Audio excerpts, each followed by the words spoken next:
Our classrooms are places of great dynamism and debate, but they come with an oft-repeated myth.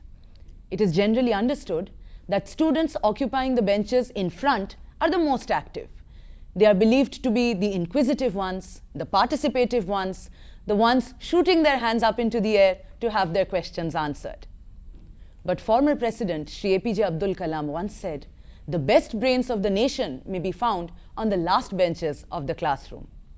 And so, guided by this advice, while keeping our myth in mind, it seems but natural that a virtual forum often opens up a more democratic platform for interaction. It gives ample opportunity to anyone and everyone to put on their thinking caps and clarify their doubts. After all, curious young minds cannot be contained within the restraints of time or the confines of a room. Today, we are here with a set of such questions put forth by members of the student community at Malaviya National Institute of Technology, Jaipur, which was visited by the Honorable Vice President of India, Shri Jagdeep Dhankhar ji, on the 23rd of June this year. The questions are nuanced and cover a diverse range of subjects, drawing upon the Honorable Vice President's personal experiences and career in public life, as well as on topical affairs of national and global importance.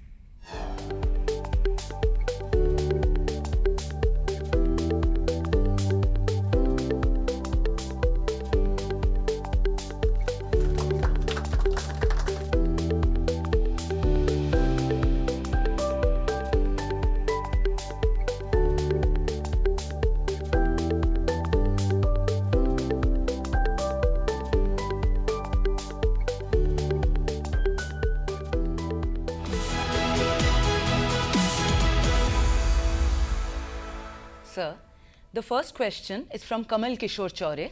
He asks, what according to you is the impact that the National Education Policy 2020 is likely to have on India by 2047?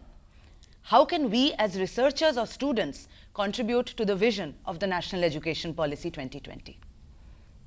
National Education Policy has been evolved after more than 3 decades.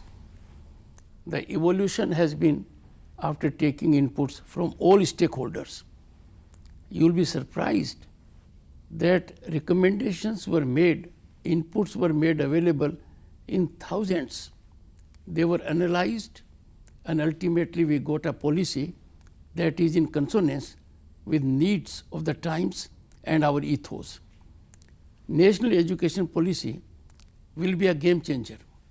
It is already turning out to be very impactful. It lays more emphasis on skill, on your performance in society, rather than it be laden by degrees, as was the situation earlier. It makes available to students multiple choices. It focuses on our core values. So I have no doubt National Education Policy will define progress of India up to 2047. As researchers, you have a great role to play. You are at the moment, Kamal, in Amrit Kal. You are witnessing rise of India that is unstoppable. But you are warriors to take this country to the greatest height in 2047 when India celebrates its centenary of independence. So I have no doubt you and your colleagues who are in that age group are most important demographic component of this country, the largest democracy on earth, home to 1/6 of humanity, and we will regain our status which we had centuries ago. I will make one appeal. National Education Policy is for the entire nation. This policy is not policy of a government.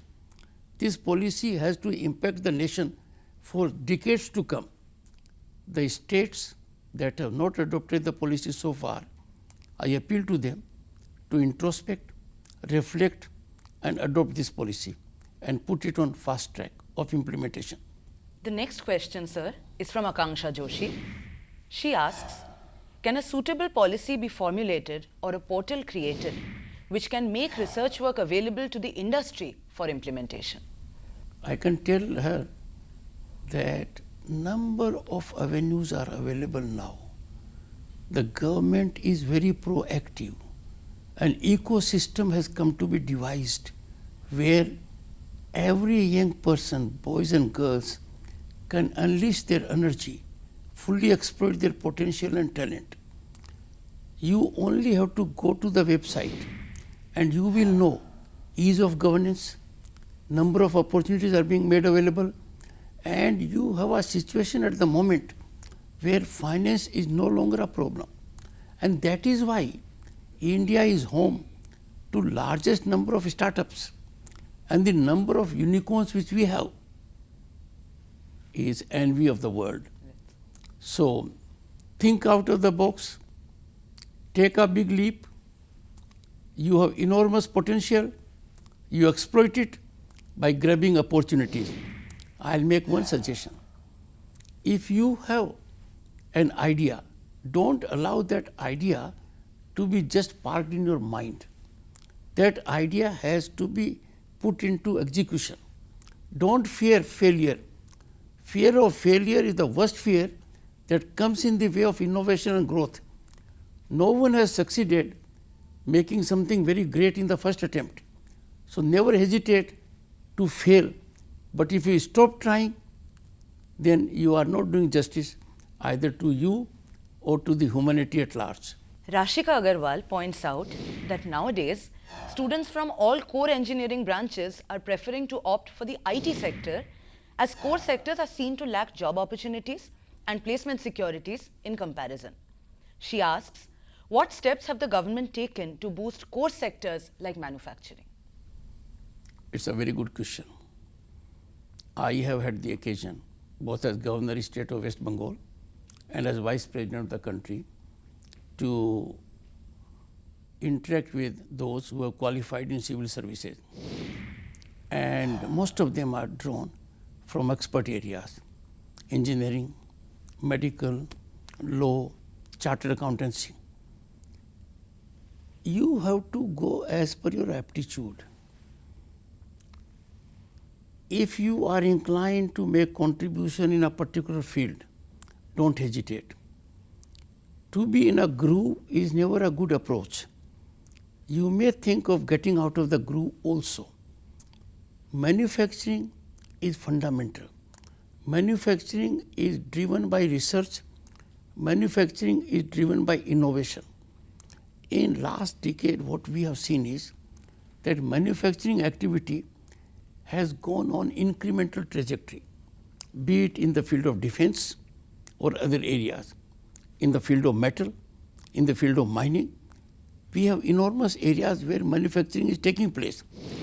I would make one particular appeal to young minds, and they are capable to execute it. You please identify areas where our raw material is fully exploited within the country. Value addition takes place within the country, so that we do not send our raw material elsewhere. And secondly, if India as a nation is importing some items, let young minds brainstorm and find out a solution here that will help economy of the country, that will help employment, that will channelize energy from outside also. Right now I can tell my young friend, IMF has reckoned India as a global destination of investment and opportunity. And when it comes to manufacturing and big ticket products are there, we have our own ship, our own planes in defense, not to speak of other areas. It is on account of this growth scenario that a decade ago we were on global economic parameter number 10 or 11. In September 2022, we became number 5 global economy, and in the process we outsmarted, outdid our erstwhile colonial rulers. By turn of the decade, my young friends, India will be the 3rd largest economy. As India's ambassadors, as India's warriors for 2047, it is your obligation, your pious duty, and it is within your reach to ensure when India celebrates its centenary of independence, we are at top in the world.